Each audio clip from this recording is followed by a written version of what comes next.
बकस्य प्रतिकारम, बगुले की बदले की कहानी को हमने सुना, समझा और कुछ शिक्षा भी उससे हमने ग्रहण की कि हमें बदले की भावना नहीं रखनी चाहिए।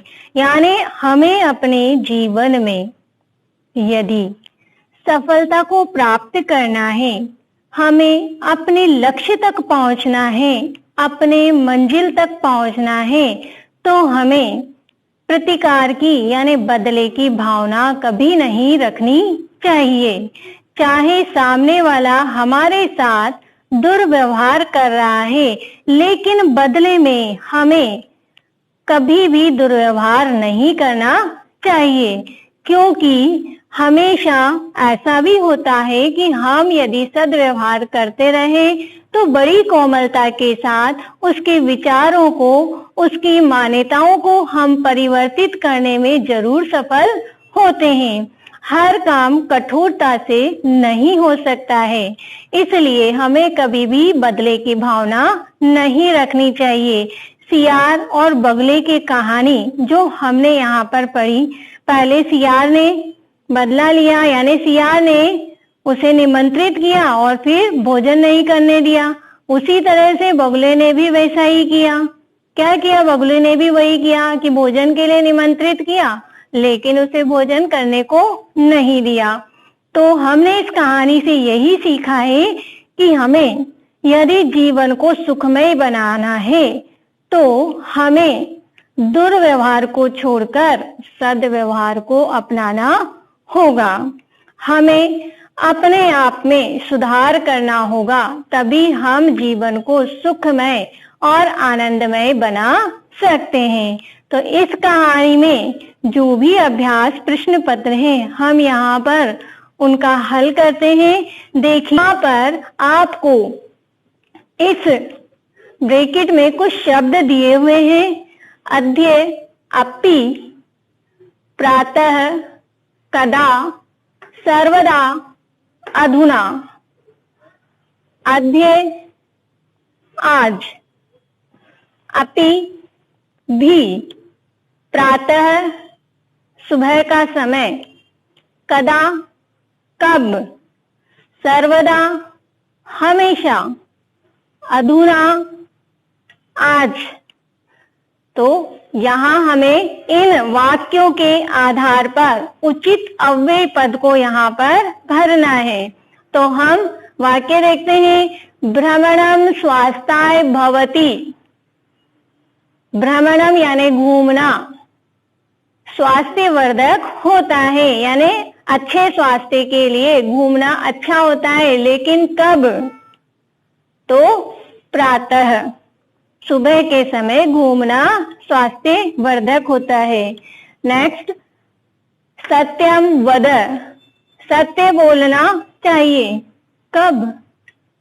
तो यहाँ हमारा जो अव्यय पद आएगा वह आएगा सर्वदा। सर्वदा है ना हमेशा, हमेशा सत्य बोलना चाहिए। त्वम मातुल गृहम गमिष्यसि, तुम मामा के घर जाओगे। अब अव्यय पद हमें कौन सा चुनना है? यहाँ पर यहाँ प्रश्नवाचक चिन्ह लगा हुआ है, इसका मतलब हमें कोई प्रश्न सूचक शब्द को ही लेना है। तो प्रश्न सूचक शब्द यहाँ पर है कदा। कदा का अर्थ होता है कब। तो त्वम कदा मातुल गृहम गमिष्यसि, तुम मामा के घर कब जाओगे। दिनेशः विद्यालयं गच्छति, अहम तेन स गच्छामि। दिनेश विद्यालय जाता है, अहम मैं, तेन उसके, सह साथ, गच्छामि जाऊंगा। तो यहाँ पर भी हमें अव्यय शब्द लिखना है। तो जैसे हम हिंदी में बोल सकते हैं कि दिनेश विद्यालय जाता है, मैं भी उसके साथ जाऊंगा। तो भी शब्द आया है यहाँ, तो भी के लिए कौन सा अव्यय है? अपि। विज्ञानस्य युग अस्ति, विज्ञान का युग है। तो यहाँ कौन सा अव्यय शब्द आएगा? अधुना। अधुना यानी आज, अब विज्ञान का युग है।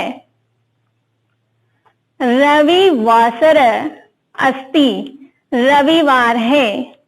अब हमें यहाँ पर वाक्य जो बनाना है वह बनाएंगे आज रविवार है या फिर कल रविवार है।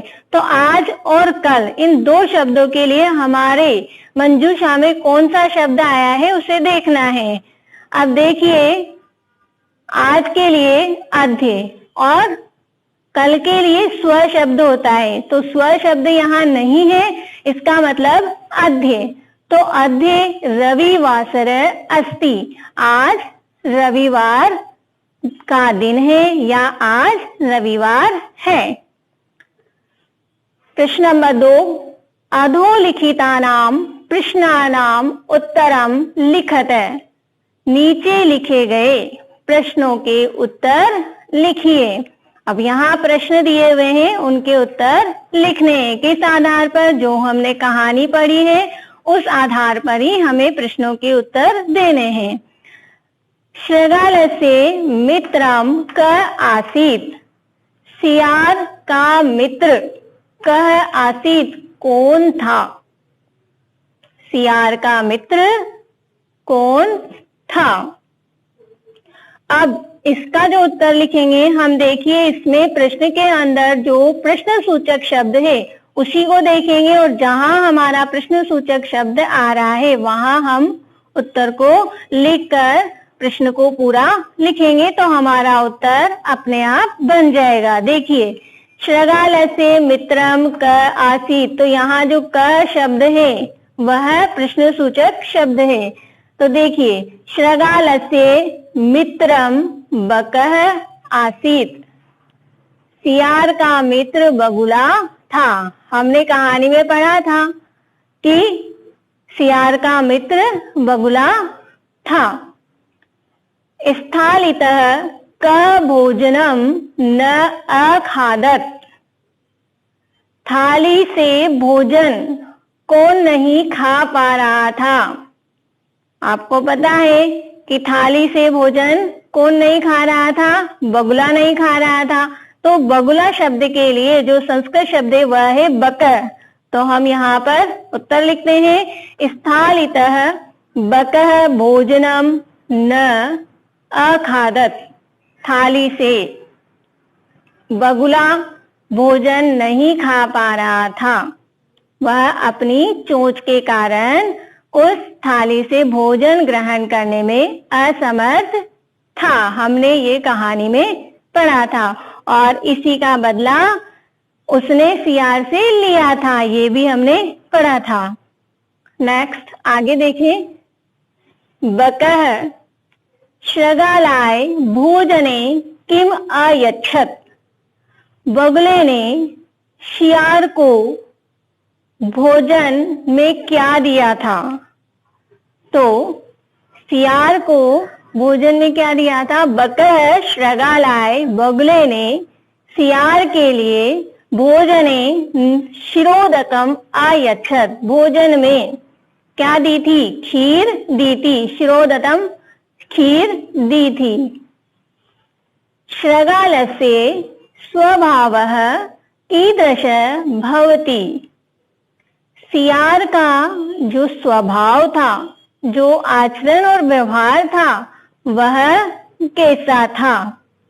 शृगालस्य सियार का स्वभाव कीदृशः भवति, कैसा था? शृगालस्य स्वभावः कुटिलः भवति, सियार का स्वभाव कुटिल था। कुटिल का मतलब बुरे व्यवहार वाला, दुर्व्यवहार वाला। तो सियार का स्वभाव दुर्व्यवहार का था। हमने कहानी में पढ़ा था कि सियार का स्वभाव कैसा था? कुटिल था, इसीलिए उसने बगुले के साथ शरारत की थी। प्रश्न नंबर 3, विलोम पदानि लिखत, विलोम पदानी यानी विलोम शब्द लिखिए। विलोम का अर्थ होता है उल्टे या विपरीतार्थक। जो भी विपरीत अर्थ देने वाले शब्द हैं उन्हें हमें लिखना है, लेकिन संस्कृत में दिए हुए हैं तो संस्कृत में ही लिखना है। देखिए, शत्रु मित्रम, शत्रु मित्रम, सुखदम दुखदम।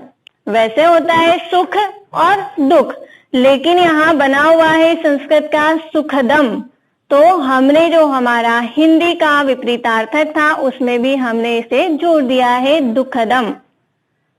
अप्रसन्नः प्रसन्नः,